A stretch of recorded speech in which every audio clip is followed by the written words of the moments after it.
സഹോദരങ്ങളുമായുള്ള ബന്ധത്തെക്കാൾ ഏറെ മത അനുഷ്ഠാനങ്ങൾക്ക് പ്രാധാന്യം നൽകുന്നത് അപകടമാകുന്നു. ആവശ്യമില്ലാത്തവ അവഗണിക്കുവാൻ നാം പഠിക്കേണ്ടതുണ്ട്.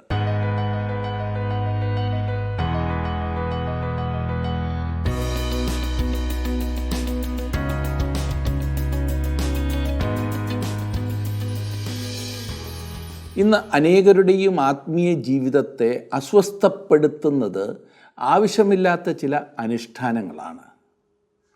അതായത് അനുഷ്ഠിച്ചാൽ ഗുണമോ അനുഷ്ഠിച്ചില്ല എങ്കിൽ ദോഷമോ ഇല്ലാത്ത ചില കാര്യങ്ങൾ. ഉദാഹരണത്തിന്, യഹൂദന്മാർ ഏറ്റവും അധികം വെറുത്തിരുന്ന ഒരു കാര്യമായിരുന്നു വിഗ്രഹങ്ങൾക്ക് അർപ്പിച്ചതിന് ശേഷം വിറ്റിരുന്ന മാംസം വാങ്ങി ഭക്ഷിക്കുന്നത്. അങ്ങനെയുള്ളവരോട് യാതൊരു വിധത്തിലുള്ള സംസർഗവും യഹൂദന്മാർക്കുണ്ടായിരുന്നില്ല. എന്നാൽ യഹൂദർ അല്ലാത്ത ആളുകൾക്ക് ഈ പറഞ്ഞത് അത്ര വലിയ പ്രശ്നമായിരുന്നില്ല. കാരണം ചന്തയിൽ അന്ന് കിട്ടിയിരുന്നതിൽ വെച്ച് ഏറ്റവും നല്ല മാംസം അതായിരുന്നു. ഈ പ്രശ്നം യഹൂദ മതത്തിൽ നിന്ന് ക്രിസ്തീയ സഭയിൽ ചേർന്ന ആളുകളും അല്ലാത്തവരും തമ്മിൽ വലിയ തർക്കത്തിന് കാരണമായി.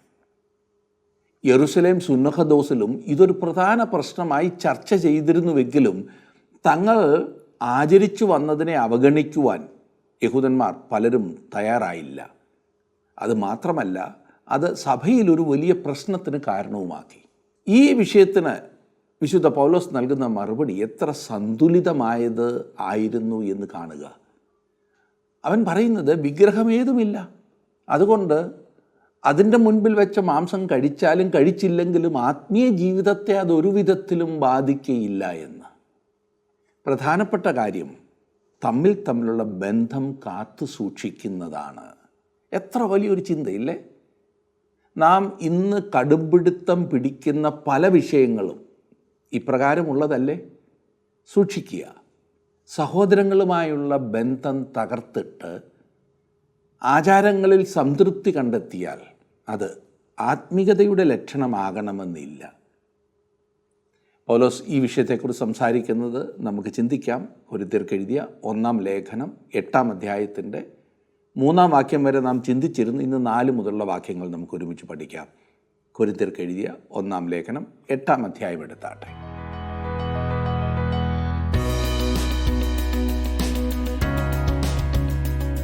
പൗലോസിൻ്റെ മുഖവുരയാണ് 8-ാം അധ്യായത്തിൻ്റെ 3-ാം വാക്യം വരെ നാം പഠിച്ചത്. ഇനിയും വിഷയത്തിലേക്ക് കടക്കാം. 4-ാം വാക്യം: വിഗ്രഹാർപ്പിതങ്ങളെ തിന്നുന്നതിനെക്കുറിച്ചോ ലോകത്തിൽ വിഗ്രഹം ഏതുമില്ല എന്നും ഏക ദൈവമല്ലാതെ ദൈവമില്ല എന്നും നാം അറിയുന്നു. പല ദേവന്മാരും പല കർത്താക്കന്മാരുമുണ്ട് എന്ന് പറയുന്നുവല്ലോ. താങ്കൾ ക്രിസ്തുവിങ്കിലേക്ക് വന്നതിന് ശേഷം ദൈവവചനം താങ്കൾക്ക് ലഭിച്ചതിന് ശേഷം താങ്കൾക്കറിയാം ഈ പറഞ്ഞതായ രൂപങ്ങൾ ഏതുമില്ല എന്ന്. വിഗ്രഹത്തെക്കുറിച്ച് പൗലോസ് അപ്രകാരമാണ് സംസാരിച്ചത്. അവ ഏതുമില്ല, ഏക ദൈവമേ ഉള്ളൂ. അതുകൊണ്ട് അവൻ പറയുന്നത്, ഈ പറയുന്ന ദൈവങ്ങൾക്ക് അർപ്പിച്ചതെന്ന് പറഞ്ഞിരിക്കുന്ന മാംസത്തിന് വാസ്തവത്തിൽ ഒന്നും സംഭവിച്ചിട്ടില്ല. അതിൽ ഈ പറയുന്ന ദൈവം ഒന്നും ചെയ്തിട്ടില്ല, ചെയ്യുവാൻ അതിന് കഴിയുകയുമില്ല. അത് അശുദ്ധമായിട്ടില്ല. ഉള്ളത് പറഞ്ഞാൽ അതാണ് കൊള്ളാകുന്ന ഇറച്ചി.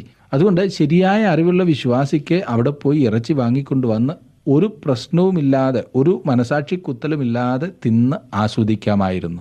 5-ഉം 6-ഉം വാക്യങ്ങളിൽ നാം കാണുന്നത്, എന്നാൽ ആകാശത്തിലോ ഭൂമിയിലോ ദേവന്മാർ എന്ന് പേരുള്ളവർ ഉണ്ടെന്ന് വരികിലും പിതാവായ ഏക ദൈവമേ നമുക്കുള്ളൂ. അവൻ സകലത്തിനും കാരണഭൂതനും നാം അവനായി ജീവിക്കേണ്ടതുമാകുന്നു. യേശുക്രിസ്തു എന്ന ഏക കർത്താവും നമുക്കുണ്ട്. അവൻ മുഖാന്തരം സകലവും അവൻ മുഖാന്തരം നാമുമാകുന്നു. എന്നാൽ എല്ലാവരിലും ഈ അറിവില്ല. ഇവിടെ പൗലോസ് പറയുന്നത്, ഈ പറയുന്ന ദൈവത്തെ ആരാധിച്ചു വന്നവർ അവരുടെ ആരാധനാമൂർത്തികളെ ദേവന്മാർ എന്ന് വിളിച്ചു വരുന്നു. അവ ദേവന്മാരല്ല എന്നതാണ് യാഥാർത്ഥ്യം. അവിടെ നടന്നിരുന്ന ബലികൾ ഒന്നുമില്ലായിരുന്നു. മാംസം വിഗ്രഹങ്ങളുടെ മുൻപിൽ കൊണ്ടുവരുന്നു. അവിടെ അത് അല്പസമയം വെക്കുന്നു. എന്നിട്ടത് ഇറച്ചിക്കടകളിലേക്ക് വിൽപ്പനയ്ക്കായി കൊണ്ടുപോകുന്നു. അത് ആ മാംസത്തിൽ ഒരു വ്യത്യാസവും ഉണ്ടാക്കിയില്ല. ഈ പറയുന്നതായിട്ടുള്ള രൂപങ്ങൾ ഏതുമില്ല. അറിവുള്ള ഒരു വിശ്വാസിക്ക് അത് മനസ്സിലാകും. അവനറിയാം ഏകദൈവമേ ഉള്ളൂ എന്ന്. പിതാവായ ഏകദൈവവും യേശുക്രിസ്തു എന്ന ഏക കർത്താവും അവൻ സകലത്തെയും ഉണ്ടാക്കി, സകലവും അവനുള്ളതുമാകുന്നു. 7-ാം വാക്യം: എന്നാൽ എല്ലാവരിലും ഈ അറിവില്ല. ചിലർ ഇന്ന് വരെ വിഗ്രഹപരിചയം ഹേതുവായി വിഗ്രഹാർപ്പിതം എന്ന് വെച്ച് തിന്നുന്നു. അവരുടെ മനസാക്ഷി ബലഹീനമാകിയാൽ മലിനമായി തീരുന്നു. ബലഹീന മനസാക്ഷിയുള്ളവർ, ക്രിസ്തുവിൽ ശിശുക്കളായവർ, ജഡീക വിശ്വാസികൾ, അവരാണ് വിഗ്രഹാർപ്പിതമായ മാംസത്താൽ പ്രശ്നത്തിൽ ഇപ്പോൾ ആയിരിക്കുന്നത്. അവർക്കറിവില്ല, അവരുടെ മനസാക്ഷി അവരെ കുത്തുന്നു. അതുകൊണ്ട് മാംസം തിന്നുന്നതിൽ സ്വാതന്ത്ര്യം തോന്നിയതായ മറ്റുള്ളവരെ അവർ വിമർശിച്ചു. നാം ഇന്നും ഇതുപോലെയുള്ള കാര്യങ്ങൾ നമ്മുടെ ചുറ്റും കാണുന്നുണ്ടല്ലേ. അനേകർക്കും ഇതിനു മാത്രമേ സമയമുള്ളൂ താനും. വേർപെട്ട വിശ്വാസികളെന്ന് സ്വയം വിശേഷിപ്പിക്കുന്ന ഒരു വലിയ പങ്ക് നമ്മുടെ ഇടയിലുണ്ടല്ലോ. അവർ ചിന്തിക്കുന്നത് തങ്ങൾ വളരെയേറെ ആത്മീയരാകുന്നു എന്നത്രേ. എന്നാൽ വാസ്തവത്തിൽ അവർ വെളിപ്പെടുത്തുന്നത് തങ്ങൾക്ക് അറിവില്ല എന്നത്രേ. അവർ ആത്മീയമായി ശിശുക്കളാണ്, ജഡീകരാണ്. നിങ്ങൾക്കിത് ചെയ്യുവാൻ സാധ്യമല്ല, അത് ചെയ്യുവാൻ സാധ്യമല്ല എന്ന് പറഞ്ഞുകൊണ്ട് നടക്കുന്നവരാണ് ഈ കൂട്ടർ. ക്രൈസ്തവ സ്വാതന്ത്ര്യം ഉപയോഗിക്കുന്ന വിശ്വാസികളെ കണ്ട് അസ്വസ്ഥരാകുന്നത് ഇവരാണ്. 1000 കൂട്ടം നിയമങ്ങളിലാണ് അവർ ജീവിക്കുന്നത്. അത് ലംഘിക്കുന്നവരെല്ലാം അശുദ്ധരാണ് എന്ന ചിന്ത, ഇത് വളരെ സങ്കുചിതമായൊരവസ്ഥയാണ്. കൊരിന്തിലെ വിശ്വാസികളെ പോലെയാണ് അവർ. വിഗ്രഹത്തിന് അർപ്പിച്ച മാംസം വിളമ്പിയപ്പോൾ അവർ ആകെ പിണങ്ങി. എന്നിട്ട് പറയുന്നത്, ഇല്ലില്ല, ഞങ്ങൾ വേർപെട്ടവരാണ്, ആ മാംസം ഞങ്ങൾ കൈകൊണ്ട് തൊടുക പോലുമില്ല. അപ്രകാരത്തിലുള്ള വേർപെടൽ ആത്മീയം കൊണ്ടല്ല, പിന്നെയോ അറിവില്ലായ്മ കൊണ്ടാണ്. ഇവിടെ അറിവെന്ന് പറയുന്നത് 4-ാം വാക്യത്തിൽ കാണുന്ന അറിവാണ്. മനസാക്ഷിക്ക് കോട്ടം തട്ടാതെ വിഗ്രഹാർപ്പിതം തിന്നാമെന്നുള്ള അറിവ്. ഇവിടെ മനസാക്ഷി മലിനമാകുന്നത് ഭക്ഷണത്തിൻ്റെ മാലിന്യം കൊണ്ടല്ല, പിന്നെയോ ചെയ്യുന്നത് തെറ്റാകുന്നു എന്ന മനസാക്ഷി കുറ്റപ്പെടുത്തുന്നത് കൊണ്ടത്രേ. തെറ്റല്ലാത്ത പല കാര്യങ്ങളും തെറ്റെന്ന് ചിന്തിച്ച് അസ്വസ്ഥരായി കഴിയുന്ന അനേകം വിശ്വാസികളുണ്ട്. മറക്കരുത്, മലിനപ്പെട്ട മനസാക്ഷി ദൈവത്തോടുള്ള സംസർഗത്തിൻ്റെ സന്തോഷം നഷ്ടപ്പെടുത്തുന്നു. മനസാക്ഷിയെ തൃപ്തിപ്പെടുത്തേണ്ടത് ഒരാവശ്യമാണ്. സാൻമാർഗികമായി ഒന്നും പറയാനില്ലാത്ത കാര്യങ്ങൾക്ക് സാൻമാർഗിക വില കൽപ്പിക്കുന്നതിലാണ് ബലഹീനത അടങ്ങിയിരിക്കുന്നത്. തുടർന്ന് പൗലോസ് വലിയൊരു പ്രമാണം പറയുകയാണ്, 8-ാം വാക്യം. എന്നാൽ ആഹാരം നമ്മെ ദൈവത്തോട് അടുപ്പിക്കുന്നില്ല. തിന്നാഞ്ഞാൽ നമുക്ക് നഷ്ടമില്ല, തിന്നാൽ ആദായവുമില്ല. ആഹാരത്തിന് നമുക്ക് ദൈവത്തോടുള്ള ബന്ധവുമായി ഒന്നും ചെയ്യാനായില്ല എന്ന് മറക്കരുത്. ഈ വിഷയത്തിൽ ശിമോൻ പത്രോസിന് പ്രശ്നമുണ്ടായിരുന്നു എന്ന കാര്യം നിങ്ങൾ ഓർക്കുമല്ലോ. മോശയിക ന്യായപ്രമാണം അനുസരിച്ച് ചില ആഹാര സാധനങ്ങൾ അശുദ്ധമാണെന്ന് ചിന്തിച്ചിരുന്ന ഒരു പശ്ചാത്തലത്തിൽ വളർന്നു വന്നവനാണല്ലോ പത്രോസ്. തൻ്റെ ദർശനത്തിൽ സ്വർഗത്തിൽ നിന്നും ഒരു തുപ്പട്ടി ഇറങ്ങി വരികയും എഴുന്നേറ്റ് അറുത്ത് തിന്നുക എന്ന് കർത്താവ് പത്രോസിനോട് പറയുകയും ചെയ്തപ്പോൾ അവൻ എതിർത്തു. അവൻ പറഞ്ഞത് ശ്രദ്ധിക്കുക, 10-ാം അധ്യായത്തിൻ്റെ 14-ാം വാക്യം, അപ്പോസ്തല പ്രവൃത്തികൾ 10:14. അതിന് പത്രോസ്, ഒരിക്കലും പാടില്ല കർത്താവേ, മലിനമോ അശുദ്ധമോ ആയതൊന്നും ഞാൻ ഒരു നാളും തിന്നിട്ടില്ലല്ലോ. പത്രോസ് അവനെ കർത്താവേ എന്ന് വിളിക്കുന്ന സമയം തന്നെ അവനെ അനുസരിക്കുന്നതിൽ പരാജയപ്പെടുന്നു. എന്നാൽ പിന്നെ വിളിക്കുന്നതിൽ അർത്ഥമൊന്നുമില്ലല്ലോ. ഉടനെ കർത്താവ് പറഞ്ഞത്, ദൈവം ശുദ്ധീകരിച്ചത് നീ മലിനമെന്ന് വിചാരിക്കരുത്. വേറെ വിധത്തിൽ പറഞ്ഞാൽ, ശുദ്ധവും അശുദ്ധവും എന്നുള്ള വിധത്തിൽ ഇനിമേൽ മൃഗങ്ങളെ ദൈവം വേർതിരിക്കുന്നില്ല എന്നത്രേ. അത് കഴിഞ്ഞു.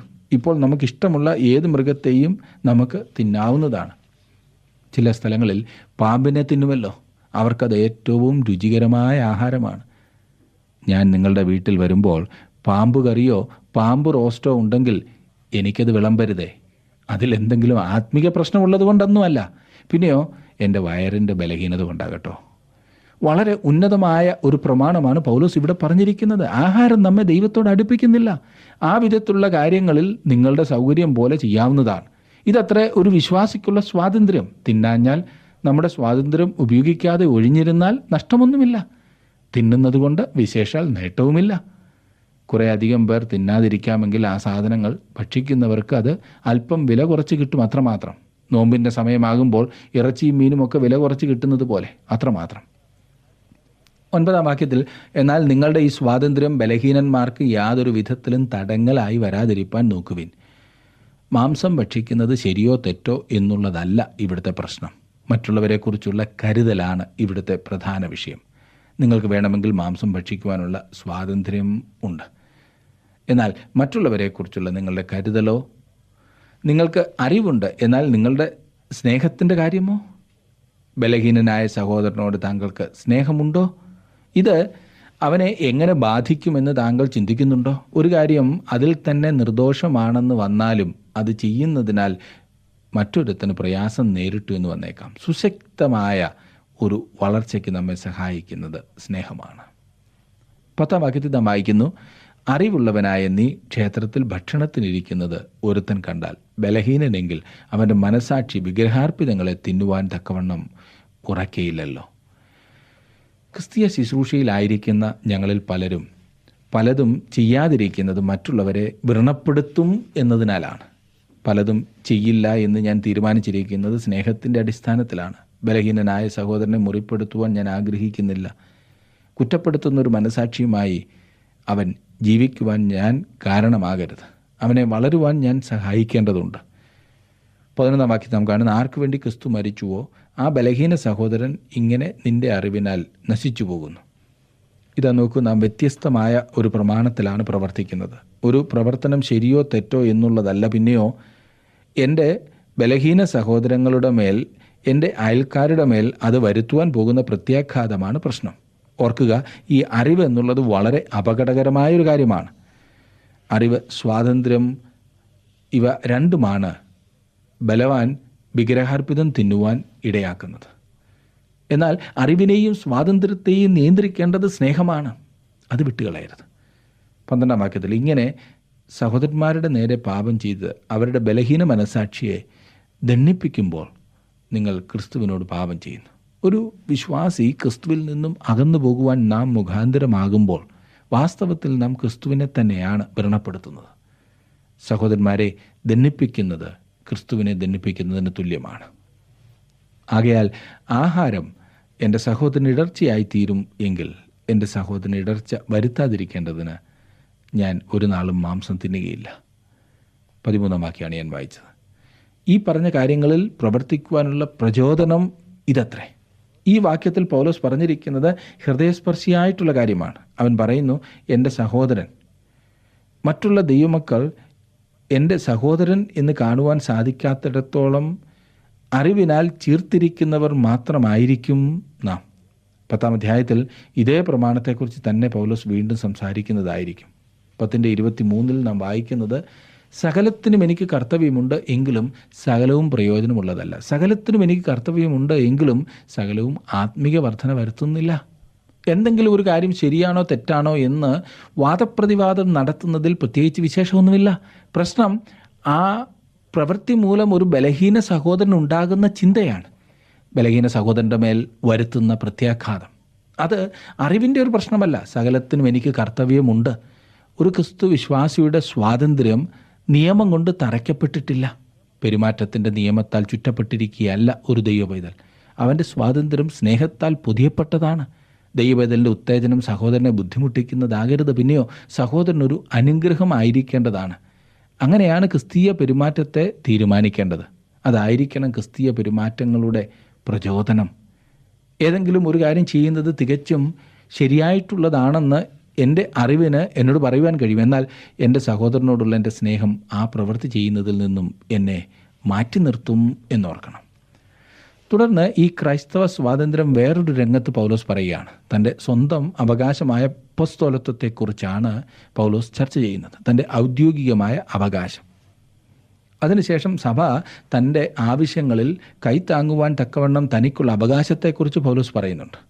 സുവിശേഷകൻ എന്ന നിലയിൽ തന്നെയും തൻ്റെ ആവശ്യങ്ങളെയും കുറിച്ച് കരുതേണ്ടത് സഭയാണ്. ക്രിസ്തീയ സ്വാതന്ത്ര്യത്തെ ഉദാഹരിക്കുവാൻ പൗലോസ് ഈ വ്യക്തിപരമായ കാര്യങ്ങൾ ഉപയോഗിക്കുന്നു. പൗലോസ് ഒന്നാമതായി ഒരു അപ്പോസ്തോലൻ എന്ന തൻ്റെ ഔദ്യോഗിക പദവിയെക്കുറിച്ച് പറയുന്നു. ഈ പദവിയെ അനേകം സ്ഥലങ്ങളിൽ ചോദ്യം ചെയ്തു എന്നതിനാൽ അതേക്കുറിച്ച് ധൈര്യത്തോടെ പ്രസ്താവിക്കുവാൻ പൗലോസ് എപ്പോഴും ശ്രദ്ധിച്ചിരുന്നു.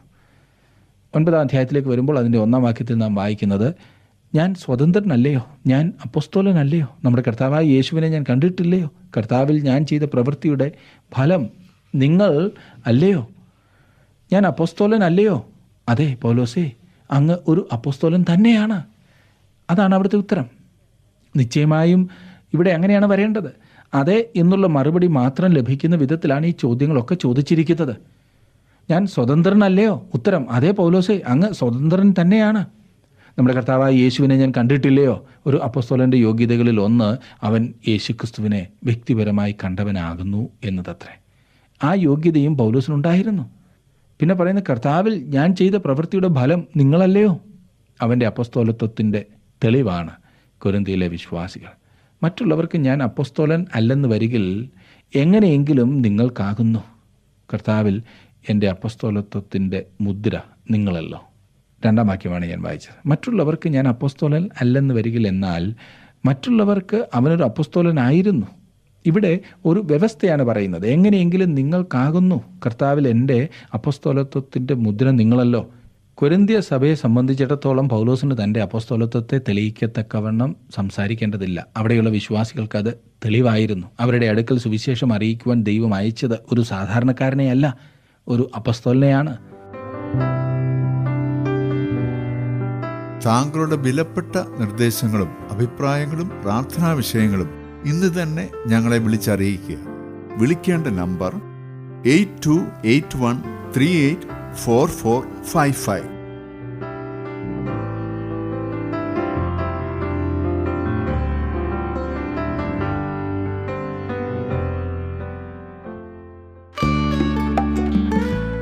ഇന്നത്തെ പ്രോഗ്രാം താങ്കൾക്ക് ഇഷ്ടപ്പെട്ടുവോ? എങ്കിൽ ഉടൻ തന്നെ ഞങ്ങൾക്കൊരു മിസ് കോൾ തരിക. അടുത്ത വിജയി ഒരുപക്ഷെ താങ്കളായിരിക്കാം.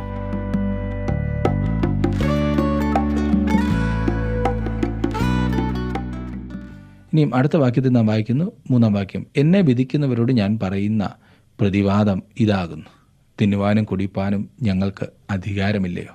പൗലോസ് കോടതിയിൽ നിൽക്കുന്നത് പോലെയാണ് സംസാരിക്കുന്നത്. തൻ്റെ അപ്പസ്തോലത്വം തെളിയിക്കുവാൻ അവനോട് ആവശ്യപ്പെട്ടതിൻ്റെ വെളിച്ചത്തിൽ തൻ്റെ ഭാഗം വാദിക്കുന്നത് പോലെ തന്നെ പരിശോധിക്കുവാൻ വരുന്നവരോട് പൗലോസ് തൻ്റെ പ്രതിവാദം പറയുന്നു. എന്താണ് അവൻ്റെ പ്രതിവാദം? തിന്നുവാനും കുടിപ്പാനും ഞങ്ങൾക്ക് അധികാരമില്ലയോ? കർത്താവായ യേശുക്രിസ്തുവിൻ്റെ ഒരു അപ്പോസ്തോലൻ എന്ന നിലയിൽ പൗലോസിന് തിന്നുവാനും കുടിക്കുവാനുമുള്ള ഒരു അധികാരമുണ്ട്. ഒരു അപ്പോസ്തോലനായി അവന് ആ സ്വാതന്ത്ര്യമുണ്ട്. എന്നാലും ആ സ്വാതന്ത്ര്യത്തെ പലരും നിയന്ത്രിക്കുകയും വെട്ടിക്കുറയ്ക്കുകയും ഒക്കെ ചെയ്യുവാൻ ശ്രമിച്ചു.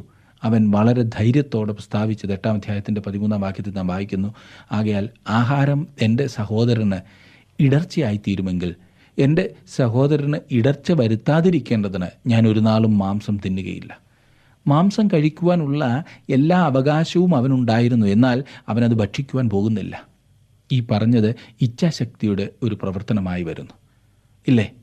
ഒരു കാര്യം ചെയ്യുവാൻ കഴിയുന്നത് ഇച്ഛാശക്തി കൊണ്ടാകുന്നു, എന്നാൽ അത് ചെയ്യാതിരിക്കുവാൻ തീരുമാനിക്കുന്നതും ഇച്ഛാശക്തി കൊണ്ടത്രേ.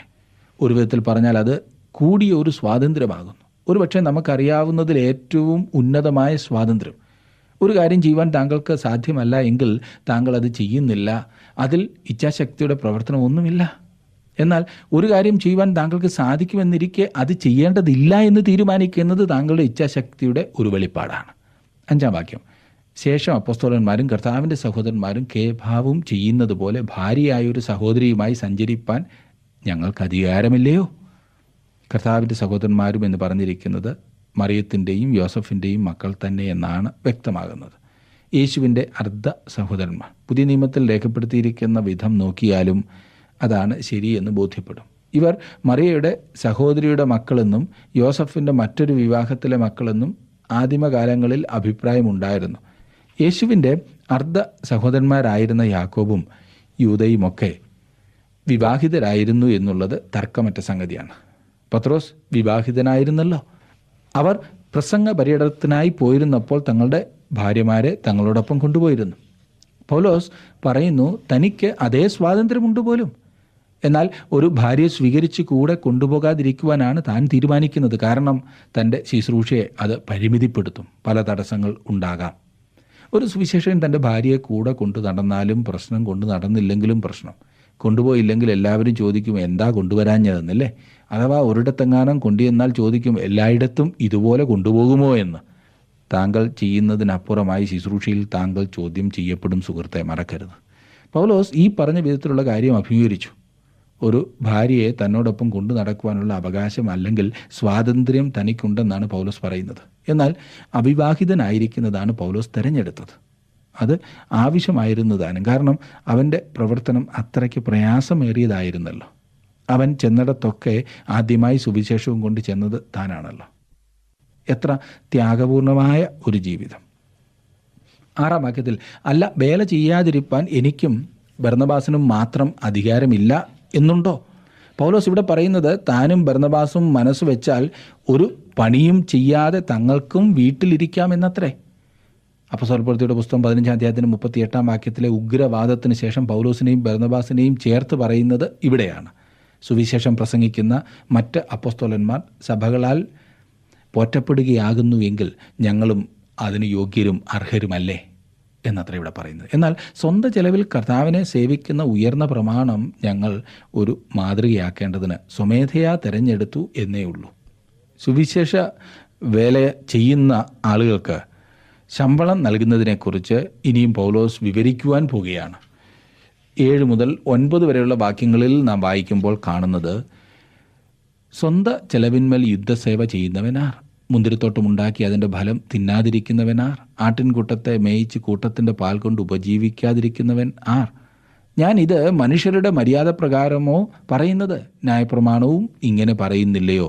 മെതിക്കുന്ന കാളയ്ക്ക് മുഖക്കൊട്ട കെട്ടരുത് എന്ന് മോശയുടെ ന്യായപ്രമാണത്തിൽ എഴുതിയിരിക്കുന്നുവല്ലോ. ദൈവം കാളയ്ക്ക് വേണ്ടിയോ ചിന്തിക്കുന്നത്? കർത്താവിൻ്റെ ഒരു ദാസൻ്റെ ശുശ്രൂഷയെ 3 ജോലിയോട് ഉപമിച്ചിരിക്കുന്നു. ഒന്ന് യുദ്ധസേവ, അതൊരു പടയാളിയുടെ കർത്തവ്യമാകുന്നുവല്ലോ. തിന്മയ്ക്കെതിരായ പോരാട്ടത്തിൽ പടയാളി. 2 കർഷകൻ, ദൈവവചനം വിതയ്ക്കുകയും സഭകളെ നടുകയും ചെയ്യുന്നു. ഇടയൻ, ദൈവവചനത്തെ പരിപാലിക്കുന്നു. ഈ 3 ജോലിക്കാരും അവരുടെ തൊഴിലിൽ നിന്നുള്ള വരുമാനം കൊണ്ട് ജീവിക്കുന്നു.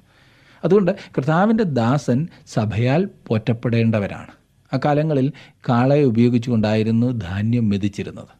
ദൈവം കൽപ്പിച്ചത് മെതിക്കുന്ന കാളയ്ക്ക് മുഖക്കൊട്ട കെട്ടരുത് എന്നത്രേ. എന്തുകൊണ്ട്? അത് പണിയെടുക്കുകയായിരുന്നു. പണിയെടുക്കുമ്പോൾ ധാന്യം തിന്നുവാൻ അതിനെ അനുവദിക്കണമായിരുന്നു. ദൈവം കാളയുടെ കാര്യത്തിൽ ചിന്തിച്ചിരുന്നത് ഈ പറഞ്ഞതുപോലെ ആയിരുന്നു. അതൊരു നിയമമായി ദൈവം അവരോട് പറഞ്ഞു. ഇവിടുത്തെ നമുക്കുള്ള പാഠം, ഒരു സുവിശേഷകന് മുഖക്കൊട്ട കെട്ടരുത് എന്നത്രേ. തൻ്റെ വേലയ്ക്ക് അവനെ കൈത്താങ്ങണം, സാമ്പത്തികമായി സഹായിക്കണമെന്ന് ചുരുക്കം. പഴയ കാലത്തെ ഒരു അച്ഛനെക്കുറിച്ച് ഞാനൊരു സംഭവം ഇപ്രകാരം കേട്ടിട്ടുണ്ട്. വളരെ മെലിഞ്ഞ ശരീരമുണ്ടായിരുന്ന ആ അച്ഛൻ, എന്നാൽ അച്ഛൻ സഞ്ചരിച്ചിരുന്ന ഒരു കുതിരയുണ്ടായിരുന്നു, കൊഴുത്ത് തടിച്ച ഒരു 1-ാം തരം കുതിര. ഒരു ദിവസം ആ പള്ളിയിലെ ഒരംഗം ഒരു സംശയം അച്ഛനോട് ചോദിച്ചു. വാസ്തവത്തിൽ ആ സംശയം അവരുടെ ഇടയിലെ ഒരു സംസാരമായിരുന്നു. സംശയം ഇപ്രകാരമായിരുന്നു: അച്ഛൻ്റെ കുതിര ഇങ്ങനെ കൊഴുത്ത് തടിച്ചിരിക്കുമ്പോൾ അച്ഛൻ എങ്ങനെയാണ് ഇങ്ങനെ മെലിഞ്ഞ് ഈർക്കിലി പോലെ ഇരിക്കുന്നത്? അതിന് അച്ഛൻ പറഞ്ഞ മറുപടി, കുതിര വഹിക്കുന്ന ആൾ കുതിരയെ കരുതുന്നു, ഞാൻ വഹിക്കുന്നവർ എന്നെ കരുതുന്നില്ല, അത്രമാത്രം. സുവിശേഷ വേല ചെയ്യുന്നവർക്ക് ആവശ്യമുള്ളത് ചെയ്തു കൊടുക്കുവാൻ ഇന്നും നമ്മുടെ സമൂഹം പഠിച്ചിട്ടില്ല.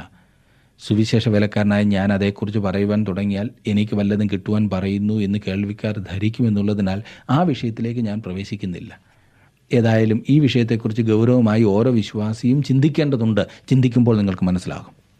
നിങ്ങൾക്ക് വേണ്ടി വേല ചെയ്യുന്ന കാളയ്ക്ക് മുഖക്കൊട്ട കെട്ടരുതെന്ന് ദൈവം പറയുന്നു. ആ പ്രമാണം സുവിശേഷ വേലക്കാർക്കുള്ളതായി പൗലോസ് പറയുന്നു. ദൈവം കാളയ്ക്ക് വേണ്ടി മാത്രമല്ല തൻ്റെ വേലക്കാർക്ക് വേണ്ടിയും കരുതുന്നു. പൗലോസ് പറയുന്നത്, അപ്പോസ്തോലൻ എന്ന നിലയിൽ മറ്റുള്ളവരെ പോഷിപ്പിച്ച സ്ഥിതിക്ക് അവർ അവനെ കരുതണം എന്നത്രേ. 10-11 വാക്യങ്ങളിൽ നാം കാണുന്നു, അല്ല കേവലം നമുക്ക് വേണ്ടി പറയുന്നതോ? അതെ, ഉഴുന്നവൻ ആശയോടെ ഉഴുകയും മെതിക്കുന്നവൻ പദം കിട്ടുമെന്നുള്ള ആശയോടെ മെതിക്കുകയും വേണ്ടതാകിയാൽ നമുക്ക് വേണ്ടി എഴുതിയിരിക്കുന്നതത്രേ. ഞങ്ങൾ ആത്മീയമായത് നിങ്ങൾക്ക് വിതച്ചിട്ട് നിങ്ങളുടെ ഐഹികമായത് കൊയ്താൽ വലിയ കാര്യമോ? ഇത് തന്നെ വീണ്ടും ഗലാത്യ ലേഖനത്തിൽ പൗലോസ് സൂചിപ്പിക്കുന്നുണ്ട്. ആത്മീയമായ അനുഗ്രഹങ്ങൾ, ആത്മീയമായ ധനം ആരെങ്കിലും നിങ്ങളുമായി പങ്കുവെച്ചെങ്കിൽ നിങ്ങൾക്കുള്ള ഭൗതികമായ അനുഗ്രഹങ്ങൾ അവരുമായി പങ്കുവയ്ക്കണം. നിങ്ങൾ ആത്മീയ അനുഗ്രഹങ്ങൾ പ്രാപിക്കുന്നിടത്തെ നിങ്ങൾ കൈത്താങ്ങണം. അതുകൊണ്ട് ഞാൻ പറയാറുണ്ട്, ഈ പ്രക്ഷേപണത്താൽ നിങ്ങൾ ആത്മീയ അനുഗ്രഹം പ്രാപിക്കുന്നുവെങ്കിൽ ഇതേക്കുറിച്ച് ഒരു പ്രാവശ്യം പോലും കേട്ടിട്ടില്ലാത്തവർ ഈ അനുഗ്രഹം പ്രാപിക്കുവാൻ നിങ്ങളുടെ ഭൗതിക അനുഗ്രഹങ്ങൾ നിങ്ങൾ പങ്കിടേണ്ടതാണ്. നിങ്ങൾ ഭക്ഷണം കഴിക്കുവാൻ ഒരു ഹോട്ടലിൽ കയറിയാൽ അവിടെ നിന്നും ഭക്ഷണം കഴിച്ചിട്ട് അടുത്ത ഹോട്ടലിൽ കൊണ്ടുപോയി കഴിച്ചതിൻ്റെ പണം കൊടുക്കില്ലല്ലോ. നിങ്ങൾക്ക് ഭക്ഷണം തന്ന ഹോട്ടലിൽ തന്നെ നിങ്ങൾ പണവും കൊടുക്കും, ഇല്ലേ? എന്നാൽ തങ്ങളുടെ ആത്മീയ ആഹാരത്തിൻ്റെ കാര്യത്തിൽ പലരും നല്ലതുപോലെ ഭക്ഷിച്ചിട്ട് ഒരു പ്രയോജനവും ഇല്ലാത്തിടത്ത് പണം കൊണ്ടു കൊടുക്കും. ദൈവത്തിൻ്റെ വചനം എത്ര അധികം ഭംഗിയായി പ്രചരിപ്പിക്കുന്നവർക്ക് നമ്മുടെ കൈത്താങ്ങൽ ആവശ്യമാണെന്ന് മറന്നു പോകരുത്. 12-ാം വാക്യം, മറ്റുള്ളവർക്ക് നിങ്ങളുടെ മേൽ ഈ അധികാരമുണ്ടെങ്കിൽ ഞങ്ങൾക്ക് എത്രയധികം, എങ്കിലും ഞങ്ങൾ ഈ അധികാരം പ്രയോഗിച്ചിട്ടില്ല. ക്രിസ്തുവിൻ്റെ സുവിശേഷത്തിന് യാതൊരു വിഘ്നവും വരാതിരിപ്പാൻ സകലവും പൊറുക്കുന്നു. കൊരിന്തിലെ വിശ്വാസികൾ പൗലോസിൻ്റെ വേലയെ കൈത്താങ്ങേണ്ടത് പൗലോസിൻ്റെ അവകാശത്തിൽപ്പെട്ടതാണ്. എന്നിരുന്നാലും ക്രിസ്തുവിൻ്റെ സുവിശേഷത്തിന് തടസ്സമായി നിൽക്കുന്ന യാതൊന്നും ചെയ്യുവാൻ പൗലോസ് ആഗ്രഹിക്കുന്നില്ല. അതുകൊണ്ട് അവരിൽ നിന്നും പ്രതിഫലം ഒന്നും വാങ്ങാതെ സ്വന്തം കൈകൊണ്ട് അധ്വാനിച്ച് അവൻ ജീവിക്കുന്നു. കൂടാരപ്പണിയായിരുന്നല്ലോ പൗലോസിൻ്റെ തൊഴിൽ. ഇന്ന് ആത്മീയ ലോകത്തിൽ അനേകം തട്ടിപ്പുകൾ ഉണ്ടെന്നുള്ളത് ഞാൻ സമ്മതിക്കുന്നു. ഭക്തിയുടെ വേഷം ധരിച്ച് തട്ടിപ്പ് നടത്തുന്ന വിരുദ്ധന്മാർ. ഏത് വീട്ടിലെയും ഏത് പ്രശ്നത്തിനും അവരുടെ കയ്യിൽ പരിഹാരമുണ്ട്. എന്നാൽ എല്ലാവരും അങ്ങനെയല്ല എന്നോർക്കണം. ദൈവത്തിൻ്റെ മാർഗം എന്തെന്നാൽ ആത്മീക ശുശ്രൂഷയിലായിരിക്കുന്നവർ തങ്ങളുടെ ശുശ്രൂഷയാൽ പ്രയോജനം എടുക്കുന്നവരാൽ സംരക്ഷിക്കപ്പെടണം. 13-ാം വാക്യത്തിൽ നാം വായിക്കുന്നത്, ദേവാലയ കർമ്മങ്ങൾ നടത്തുന്നവർ ദേവാലയം കൊണ്ട് ഉപജീവിക്കുന്നു എന്നും യാഗപീഠത്തിങ്കിൽ ശുശ്രൂഷ ചെയ്യുന്നവർ യാഗപീഠത്തിലെ വഴിപാടുകളിൽ ഓഹരിക്കാർ ആകുന്നു എന്നും നിങ്ങൾ അറിയുന്നില്ലയോ? ഈ പറഞ്ഞത് അത്രേ ദൈവത്തിൻ്റെ മാർഗം. 14-ാം വാക്യം, അതുപോലെ കർത്താവും സുവിശേഷം അറിയിക്കുന്നവർ സുവിശേഷത്താൽ ഉപജീവിക്കണമെന്ന് കൽപ്പിച്ചിരിക്കുന്നു. ജനങ്ങൾക്ക് അനുഗ്രഹമായിരിക്കുന്ന ഒരു വേലക്കാരനെ ജനങ്ങൾ സഹായിക്കുന്നതിൽ ഒരു തെറ്റുമില്ല. ആത്മീയ അനുഗ്രഹം പ്രാപിക്കുവാൻ സാധിക്കുമ്പോൾ ജനങ്ങൾ താല്പര്യപൂർവ്വം തങ്ങൾ അനുഗ്രഹം പ്രാപിച്ച സ്ഥലത്തെ കൈത്താങ്ങി നിലനിർത്തുന്നത് ഞാൻ കണ്ടിട്ടുണ്ട്. അത് സ്വാഭാവികമാണല്ലോ. അല്ലാത്തിടത്ത് പണം പിരിക്കുവാൻ സകല അടവുകളും ഉപയോഗിക്കേണ്ടി വരും. 1 കൊടുത്താൽ 100 കിട്ടുമെന്നും തലമുറകളെ ദൈവം അനുഗ്രഹിക്കുമെന്നും ഒക്കെ പറഞ്ഞു വേണം മനുഷ്യരെ തിരിക്കുവാൻ. 15-ഉം 16-ഉം വാക്യങ്ങളിൽ പൗലോസിൻ്റെ ചിന്ത നമുക്ക് കാണുവാൻ സാധിക്കുന്നു. ഞാനും കർത്താവിൻ്റെ വേലയിലാകുന്നുവല്ലോ. പ്രവർത്തനം മുൻപോട്ട് പോകുവാൻ വളരെയേറെ പണം ആവശ്യമാണ്. പൗലോസിന് സ്ഥിരമായ ശമ്പളമൊന്നും ഇല്ലായിരുന്നു. കൊരിന്ത്യ സഭ തന്നെ അവനെ സഹായിക്കുന്നില്ലായിരുന്നു എന്ന് അവന് പറയുവാൻ സാധിച്ചു. താൻ സ്വയം അധ്വാനിച്ചാണ് തൻ്റെ വേല ചെയ്തിരുന്നത്. വേണമെങ്കിൽ വെറുതെ ഇരിക്കാമായിരുന്നു. എന്നാൽ ദൈവത്തിൻ്റെ ആത്മാവ് പ്രേരിപ്പിക്കുന്നതിനാൽ ഏത് വിധേനയും പ്രവർത്തിക്കുവാൻ മുൻകൈയെടുക്കുകയാണ്. 17-ഉം 18-ഉം വാക്യങ്ങളിലേക്ക് വരുമ്പോൾ എന്തെങ്കിലും സ്വാർത്ഥ താല്പര്യങ്ങൾ വെച്ചുകൊണ്ട് പൗലോസ് സുവിശേഷം പ്രസംഗിച്ചില്ല എന്ന് കാണുവാൻ സാധിക്കും. ആ കാര്യം ധൈര്യമായി പറയുവാൻ എനിക്കും സാധിക്കും. എന്നാൽ ദൈവം ഒരു പ്രതിഫലം വാഗ്ദാനം ചെയ്തിട്ടുണ്ട്. നമ്മെ അവൻ നിരാശപ്പെടുത്തുകയില്ല എന്നെനിക്കറിയാം. അവൻ ഒരുക്കിയിരിക്കുന്ന പ്രതിഫലം അതിമഹത്തായതാണ്. പൗലോസ് 19-ാം വാക്യത്തിൽ പറയുന്നത് ഇങ്ങനെ, ഞാൻ കേവലം സ്വതന്ത്രനെങ്കിലും അധികം പേരെ നേടേണ്ടതിന് ഞാൻ എന്നെ തന്നെ എല്ലാവർക്കും ദാസനാക്കി. തന്നെ ഒരു ദാസനാക്കുവാനുള്ള സ്വാതന്ത്ര്യം പൗലോസിനുണ്ടായിരുന്നു. തുടർന്ന് തൻ്റെ ശുശ്രൂഷയിലെ ഏറ്റവും പ്രസിദ്ധമായ അനുഭവ സാക്ഷ്യം പൗലോസ് നൽകുന്നത് നമുക്ക് കാണുവാൻ സാധിക്കും. അവൻ പറയുന്നു, ഞാൻ ഓട്ടക്കളത്തിൽ ആയതിനാലാണ് ഇതെല്ലാം ചെയ്യുന്നത് എന്ന്. ഓട്ടക്കാരനെ പോലെ ഞാൻ ഓടുന്നു പോലും. എന്തിനു വേണ്ടി ഓടുന്നു? അതെ, ഒരു സമ്മാനത്തിന് വേണ്ടി. എനിക്കൊരു പ്രതിഫലമുണ്ട്. 27 വരെയുള്ള വാക്യങ്ങൾ നിങ്ങൾ തന്നെ വായിച്ചു നോക്കൂ. 27-ാം വാക്യത്തിൽ വരുമ്പോൾ ഇവിടെ പൗലോസ് രക്ഷയുടെ കാര്യമല്ല പറയുന്നത്. അംഗീകാരം ലഭിക്കാത്ത, ഉപയോഗശൂന്യമായ, തിരസ്കരിക്കപ്പെട്ട എന്നീ അർത്ഥത്തിലാണ് ഇവിടെ. രക്ഷ നഷ്ടപ്പെടുമോ എന്നല്ല, പ്രതിഫലം നഷ്ടപ്പെടുമോ എന്ന ഭയമാണ് പൗലോസിനുള്ളത്.